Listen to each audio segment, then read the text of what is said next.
کیا بات ہے عرفان بھائی، ڈسٹرب لگ رہے ہیں؟ بس یار کیا بتاؤں، میرے ابو مجھ سے محبت نہیں کرتے. کیا مطلب؟ دیکھو نا، جب دیکھو ڈانٹتے رہتے ہیں. ابھی بھی گھر سب کے سامنے مجھے ڈانٹ دیا. ہر بات کے لیے منع کرتے رہتے ہیں، یہ نہ کرو وہ نہ کرو، یہاں نہیں جاؤ وہاں نہیں جاؤ. اتفاق سے میرے ابو بھی ایسے ہی ہیں. مجھے تو ایسا لگتا ہے دنیا کے سارے ابو ایک جیسے ہوتے ہیں. صحیح کہہ رہے ہیں آپ. نہ کہیں گھومنے لے کر جاتے ہیں اور نہ ہی کوئی میری فرمائش پوری کرتے ہیں. صرف سنڈے کے سنڈے دیکھنے کو ملتے ہیں، ورنہ صبح جاتے ہیں اور رات کو ہمارے سونے کے بعد آتے ہیں. دوسرے بچوں کے پاپا انہیں مہنگے مہنگے کھلونے اور چیزیں دلاتے ہیں. میرے ابو تو بس مجھے امید ہی دیتے رہتے ہیں. جی ہاں، آپ نے بالکل صحیح کہا. دنیا کے سارے ابو ایک جیسے ہی ہوتے ہیں.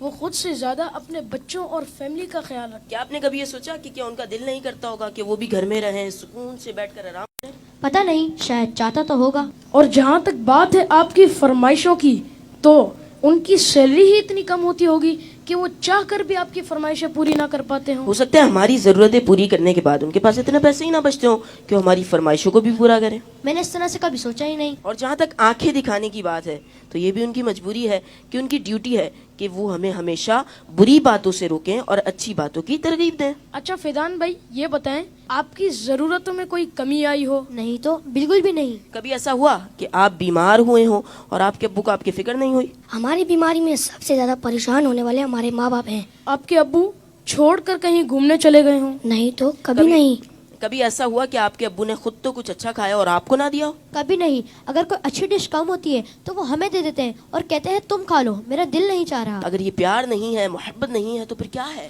ماں اور باپ دونوں ہی محبت کرتے ہیں، لیکن ماں کی محبت نظر آ جاتی ہے اور باپ کی محبت کو محسوس کرنا پڑتا ہے. میں کتنا غلط سوچ رہا تھا اپنے ابو کے بارے میں. لو یو ابو. Love you very much. باپ باپ ہی ہوتا ہے. باپ ایک سایہ دار درخت ہوتا ہے. آج ان بچوں کی باتوں نے مجھے اپنے والد بھی یاد دلا دی ہے. واقعی اچھے کھانے انہوں نے ہمیں ہی کھلائے، اچھی چیزیں انہوں نے ہمیں ہی عطا کی.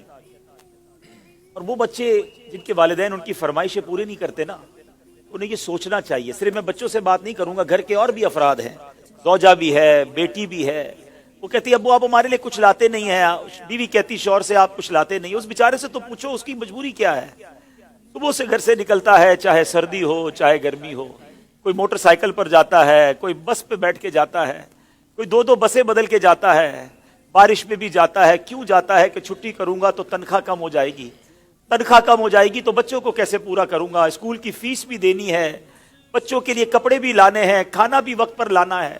ہر چیز ہمیں تیار ملتی ہے. اس کی سورس کون ہے؟ وہ سورس ہمارے والد ہیں. اور بہت پیاری بات اس بچے نے کہی کہ ماں کا پیار تو نظر آتا ہے، والد کا پیار محسوس کرنا پڑتا ہے. پوچھو ان سے جن کا باپ چلا گیا. والد ایک سایہ دار درخت ہے.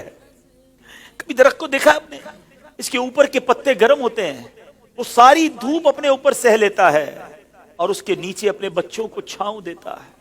اگر لوگ بعض اوقات اپنے والد کی قدر نہیں کرتے، اپنے والد سے الجھتے ہیں، اپنے والد کو برا بھلا کہتے ہیں، یاد رکھیے میرے آقا فرماتے ہیں، اس کا مضمون یہ ہے کہ والد کی رضا میں اللہ کی رضا ہے اور والد کی ناراضی میں اللہ کی ناراضی ہے.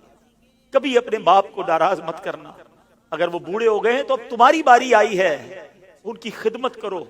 انہیں یہ احساس دلاؤ کہ اب میری باری ہے آپ کی خدمت کرنے کی.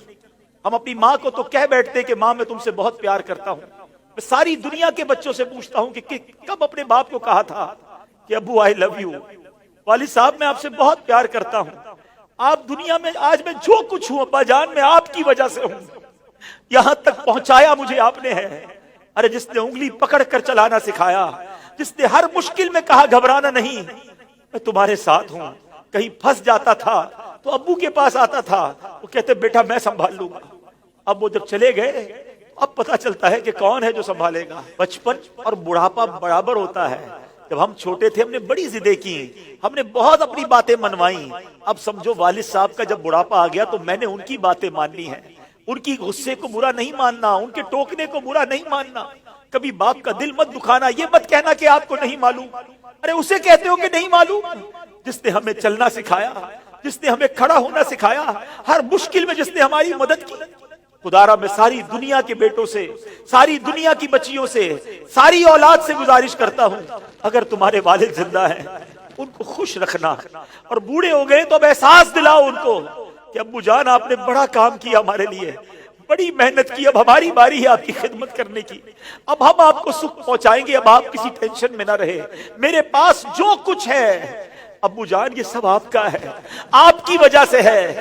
دف ہے اس اولاد پر جو اپنے والد کو کہتی ہے کہ یہ میرا ہے آپ کا نہیں ہے، میں نے کمایا ہے آپ نے نہیں کمایا۔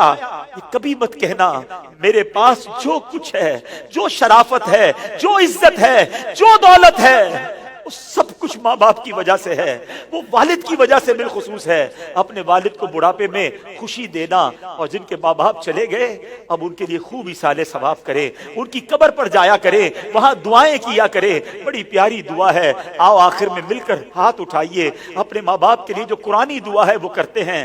اللہم ارحمہما کما ربیانی صغیرا، اے اللہ ہمارے ماں باپ پر رحم فرما جیسا انہوں نے بچپن میں ہم پر رحم فرمایا۔ جن کے ماں باپ زندہ ہے مولا ان کو حیاتی عطا فرما، صحت عطا فرما، نیکیوں والی طویل زندگی عطا فرما، اور جن کے ماں باپ چلے گئے اے اللہ ان کی قبروں کو جنت کا باغ بنا دے، ان کی بے حساب مغفرت فرما۔ تیرے دربار میں ہم دعا کرتے ہیں، انہوں نے ہم پر بڑی مہربانیاں کی ہیں، تو ہمارے ماں باپ پر مہربانی فرما، آمین بجاہ النبی الامین صلی اللہ تعالی علیہ وسلم۔ میں ان بچوں کا شکریہ ادا کرتا ہوں، امید ہے کہ آج آپ کے اس سیگمنٹ کی وجہ سے کئی بیٹے اپنے ماں باپ بالخصوص والد کے قریب ہو جائیں گے۔ اگر کسی نے باپ کا دل دکھایا ہے آج ہی جا کے معافی مانگ لو، ان کے پیر پکڑ لو، کیونکہ والد راضی تو رب راضی، والد ناراض تو رب ناراض۔ جنت میں مصطفیٰ کے صحابہ جہاں رہے، یا رب میری دعا ہے میرے بابا وہاں رہے۔